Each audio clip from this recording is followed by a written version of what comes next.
Assalamualaikum warahmatullahi wabarakatuh. Selamat pagi anak-anak. Pagi ini kita akan melanjutkan kembali materi kita tentang sudut. Sebelum kita melanjutkan materi, maka kita akan mereview sedikit tentang materi sudut yang sudah kita pelajari pada pertemuan sebelumnya. Kita lihat pada layar sudah tertera bahwa di sini kita sudah pernah belajar tentang jenis-jenis sudut berdasarkan ukuran sudutnya. Yang pertama kita lihat bahwa di sini ada sudut lancip. Sudut lancip itu ukurannya lebih dari 0 derajat tapi kurang dari 90 derajat. Yang kedua ada yang dinamakan dengan sudut siku-siku. Sudut siku-siku ini besarnya 90 derajat. Selanjutnya kita mengenal istilah sudut tumpul. Sudut tumpul ini ukurannya lebih dari 90 derajat tetapi kurang dari 180 derajat. Selanjutnya ada yang dinamakan dengan sudut lurus karena sudutnya membentuk garis lurus. Besar sudutnya adalah 180 derajat. Nah, bagaimana dengan sudut refleks? Pada sudut refleks dinyatakan bahwa ukuran sudutnya berada antara 180 dan 360 derajat. Mari kita lihat mana yang dinamakan dengan sudut refleks. Pada sudut lancip, kita bisa melihat bahwa garis yang berwarna biru itu menandakan dari mana hingga kemana sebuah sudut yang dinyatakan sebagai sudut lancip. Maka untuk sudut refleksnya, kita bisa lihat dari sini hingga ke sini, itu adalah sudut refleks dari sudut lancip ini. Berikutnya, kalau kita lihat sudut tumpul ini, sudut refleksnya mana? Yang di bawah ini. Nah, selanjutnya, kalau untuk sudut siku-siku, sudut refleksnya yang ini. Nah, karena sudut siku-siku ini besarnya 90 derajat, maka kita bisa mengukur atau menghitung berapa besar sudut refleksnya. Kita tahu bahwa sudut refleks ini jika digabungkan dengan sudut aslinya akan membentuk satu putaran penuh, yaitu 360 derajat.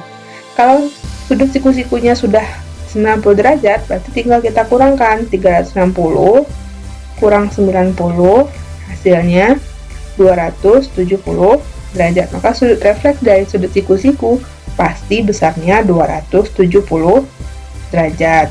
Bagaimana dengan sudut lurus? Mana yang dinamakan sudut refleks dari sudut lurus? Ya begini, kalau di atas sudut lurusnya, nanti kita ambil bagian bawahnya sebagai sudut refleks. Bagaimana besarnya? Kita bisa lihat bahwa besar sudut refleksnya sama dengan besar sudut lurusnya, yaitu sama-sama 180 derajat. Nah, ini kita sudah pernah pelajari sebelumnya.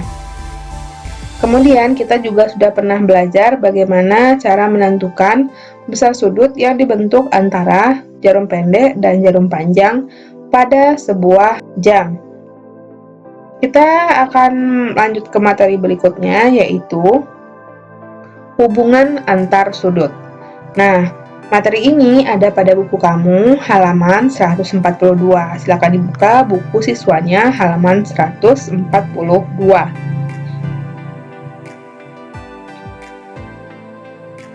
Oke, kalau sudah dibuka, silakan lihat bahwa di buku kamu juga ada gambar seperti ini. Pertama kita lihat, di sini ada istilah baru namanya sudut berpelurus. Kemudian ada yang dinamakan dengan sudut berpenyiku. Kemudian yang terakhir ada sudut bertolak belakang. Nah, dari 3 istilah yang sudah ada pada buku kamu, kita akan pelajari satu persatu. Sekarang kita diminta untuk memperhatikan. Kita perhatikan dulu gambar yang pertama, yaitu sudut berpelurus. Di sini ada 2 sudut. Yang pertama namanya sudut AOC. Besar sudutnya di sini dilambangkan dengan X derajat. Sudut yang kedua adalah sudut BOC. Besar sudutnya dilambangkan dengan Y derajat. Kalau kita lihat Jika AOC dan BOC digabungkan besar sudutnya, akan membentuk sudut apa? Nah, betul, akan membentuk sudut lurus. Itulah sebabnya namanya adalah sudut berpelurus. Jadi ini sudut berpelurus. Kedua sudutnya ini dijumlahkan, hasilnya sama besar dengan sudut lurus, yaitu 180 derajat. Jadi kalau X derajat ditambahkan dengan Y derajat, hasilnya adalah 180 derajat. Nah, begitu, makanya namanya sudut berpelurus. Selanjutnya, kalau kita sudah tahu apa itu yang dinamakan dengan sudut berpelurus, kita lanjut. Ada yang kedua, namanya sudut berpenyiku. Pasti kamu sudah lebih paham ya, karena ada sudut berpelurus tadi akan membentuk sudut lurus, maka kalau untuk sudut berpenyiku akan membentuk sudut apa? Ya, benar, akan membentuk sudut siku-siku. Jadi penyiku ini kan kata dasarnya siku, maka akan membentuk sudut siku-siku. Nah, mana sudut siku-sikunya? Kita sudah lihat bahwa ada sudut siku-siku AOB yang ternyata dibagi menjadi dua bagian. Bagian pertama namanya AOC, besarnya X derajat. Terus yang kedua adalah BOC, besarnya adalah Y derajat. Berarti karena sudutnya adalah sudut berpenyiku, jika dijumlahkan X derajat ditambah Y derajat akan membentuk sudut siku-siku. Besarnya berapa? 90 derajat. Nah, ini yang dinamakan sudut berpenyiku. Nah, sekarang kita masuk ke sudut yang ketiga, namanya sudut bertolak belakang. Di sini sudah ditandai bahwa ada PTR, sudut PTR dilambangkan dengan angka 1. Terus ada sudut RTQ, jadi T-nya harusnya di sini ya. RTQ dilambangkan dengan angka 2.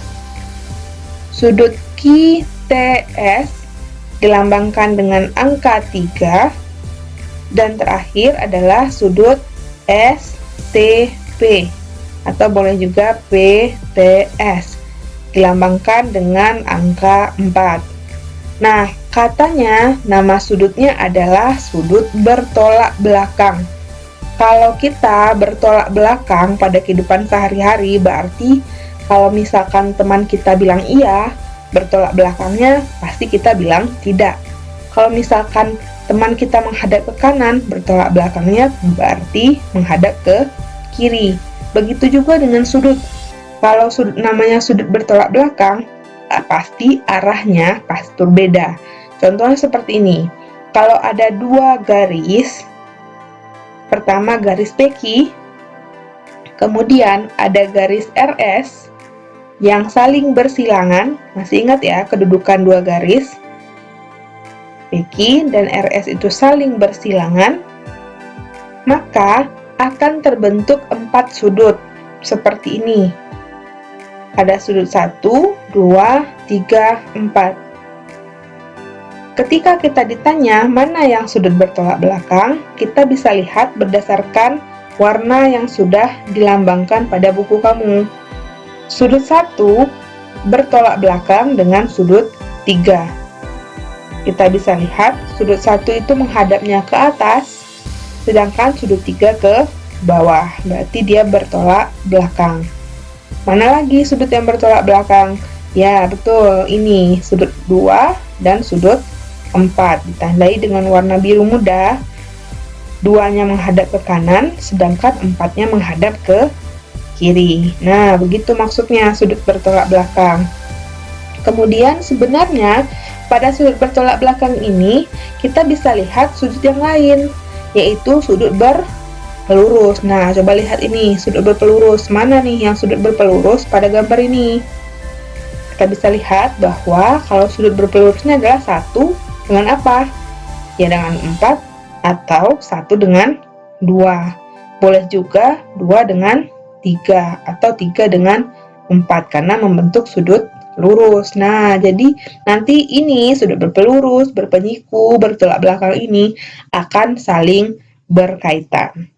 Silahkan baca dulu bukunya sebentar tentang hubungan antar sudut. Setelah ini kita akan lanjutkan kembali.